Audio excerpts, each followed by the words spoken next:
All right, this is the answer to our quiz review. First, we want us to find the exact value of these things. So pi over 4 is 45 degrees. All right, and so we're going to go 1 square root of 2. Everything's positive. The cosine is adjacent over hypotenuse, so 1 over square root of 2 is our answer there. All right.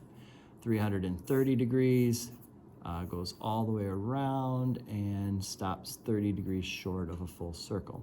Okay, so this is going to be 1, 2 square root of 3.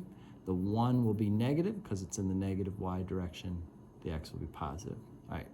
Cosecant is the reciprocal of sine, so instead of opposite over hypotenuse, this is going to be hypotenuse over opposite. Hypotenuse over opposite, 2 over negative 1, which is negative 2. For number 3, sine 3 pi over 2, if we go 3 pi over 2 right there, we use our unit circle, so 0, negative 1. This goes cosine sine, so the sine would be negative 1. And then the tangent of negative pi over 6, that's a negative 30 degrees. So right here, 1, 2 square root of 3, the 1 is negative.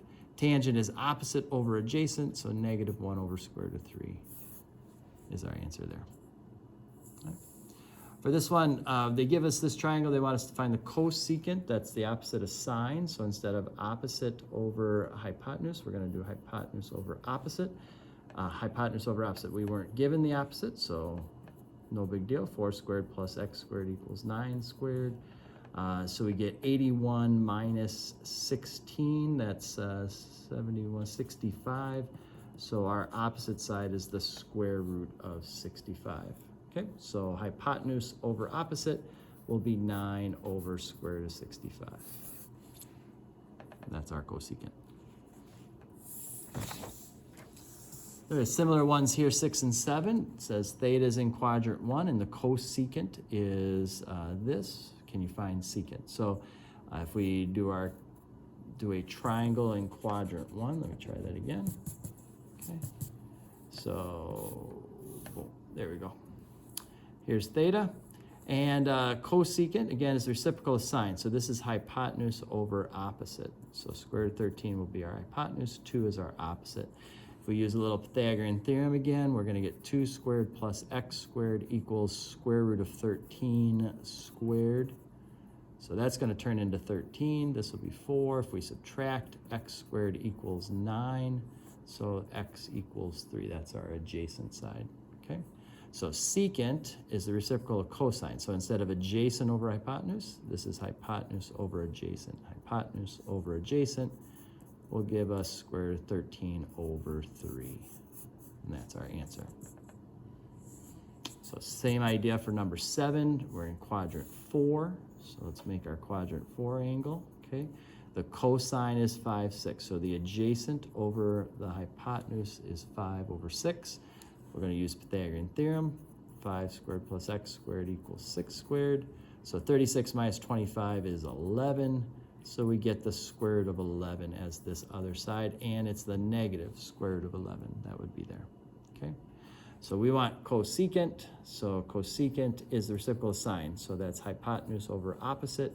Hypotenuse over opposite will give us 6 over negative square root of 11. That'd be our cosecant. All right, and then for this number 8, we have a grandfather clock.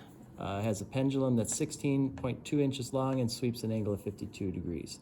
So in terms of, the full thing, what's happening here, this is 16.2. That's going to be our radius, and then 52 degrees is in here. So how long is the arc that's covered by the pendulum? And this part A is asking for this arc length.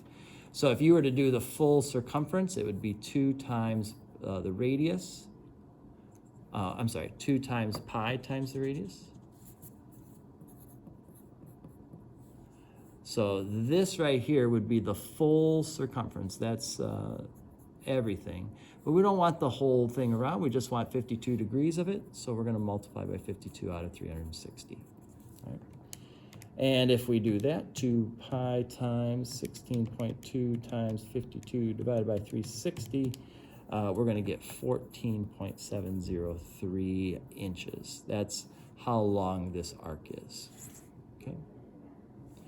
Now, what is the area of the sector created by the pendulum swing? So again, we're going to take the full area, pi times radius squared. So that's everything. That's if it had spun all the way around.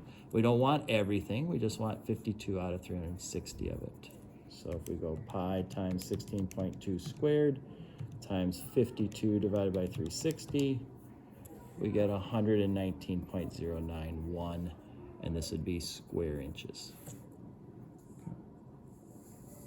And then number 9 here says that, let's say theta is somewhere between 0 and 2 pi.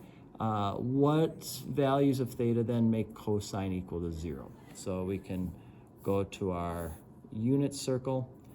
Here is the point 1, 0. Here's 0, 1. Here's negative 1, 0. Here's 0, negative 1. Cosine's the first number. So when does cosine equal 0? Right there and right there. So at pi over 2, 90 degrees. And at 3 pi over 2, 270 degrees.